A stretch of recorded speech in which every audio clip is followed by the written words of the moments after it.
વેરાવળમાં મોડી રાત્રે દુઃખદ દુર્ઘટના. જૂનું મકાન ધરાશાયી થતાં માતા પુત્રી સહિત 3ના મોત. વેરાવળ શહેરના ખારવાવાડ વિસ્તારમાં આવેલી આઝાદ ચોક નજીક રવિવારે મોડી રાત્રે દુર્ઘટના સર્જાઈ હતી, જ્યાં જૂનું 3 માળનું મકાન ધરાશાયી થયું હતું.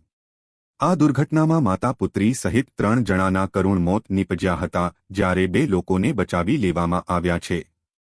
અચાનક ધરાશાયી થયેલ મકાનના કાટમાળ નીચે બાઇક પર ઊભેલો દિનેશ પ્રેમજી જુંગી ઉંમર 34 દબાઈ ગયો હતો અને તેનું ઘટના સ્થળે જ મોત થયું હતું.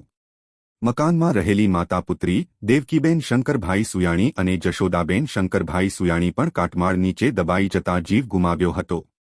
ઘટના બાદ ફાયર ફાઇટર, પોલીસ, નગરપાલિકા અને ખારવા સમાજના યુવાનો તાત્કાલિક સ્થળ પર પહોંચી ગયા હતા. વેરાવળ પાટણ શહેરમાં આવી ઘણી જર્જરિત ઇમારતો હોય, નગરપાલિકા દ્વારા તાત્કાલિક સર્વે કરાવી ગંભીર જાનહાનિ થાય તે પહેલા પગલાં લેવામાં આવે તેવી લોક માંગ ઉઠેલ છે. Wahid Jikani, chief editor, Rajvansh news.